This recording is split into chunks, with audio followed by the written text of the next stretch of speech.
அஸ்ஸலாமு அலைக்கும். எல்லாரும் நல்லா இருக்கீங்கன்னு நினைக்கிறேன். இன்றைக்கி எங்கள் வீட்டில் எக்லெஸ் பாவ் பண்ண போகிறேன் வீட்டுக்காக.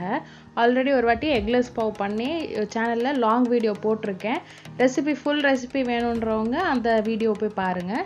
ஸோ இந்த எக்லெஸ் பாவ் பண்ணுறதுக்கு ஃபஸ்ட்டு நான் வெதுவெதுப்பான தண்ணியில் 1 டீஸ்பூன் சுகர், 1 டீஸ்பூன் ஈஸ்ட் போட்டுட்டு, ஈஸ்ட் ஆக்டிவேட் ஆனதுக்கப்புறம் 2 கப் மைதா, 1/2 டீஸ்பூன் சால்ட் சேர்த்து நல்ல 10 to 15 மினிட்ஸ் நல்லா பிசைஞ்சு எடுத்துக்கிட்டேன்.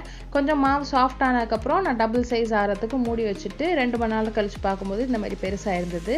இதை மறுபடியும் எடுத்து நான் 9 பீஸாக பிரிச்சுக்கிட்டேன். ஏன்னா நான் ஸ்கொயர் டின்னில் பண்ண போகிறேன். அப்போ 9 பால்ஸாக எடுத்துகிட்டு இந்த மாதிரி ஸ்கொயர் டின்னில் வச்சுட்டு மறுபடியும் ½ அன் ஹவர் ரைஸ் ஆனதுக்கப்புறம் பேக் பண்ணி எடுத்துட்டேன். அப்போ நான் ரொம்ப கலர்லாம் வரவில்லை. பாவ் பேக் ஆன உடனே எடுத்துட்டேன் நான். கலர் வேணும்னா எக்ஸ்ட்ரா ப்ரௌன் கலர் வர்ற வரைக்கும் வச்சுக்கலாம். ஃபுல் ரெசிபி டீட்டெயில்டாக வேணுங்கிறவங்க லாங் வீடியோ பாருங்கள். அப்போ வீடியோ பிடிச்சினா லைக் பண்ணிட்டு மறக்காமல் சேனலை சப்ஸ்கிரைப் பண்ணிக்கோங்க. Tata bye.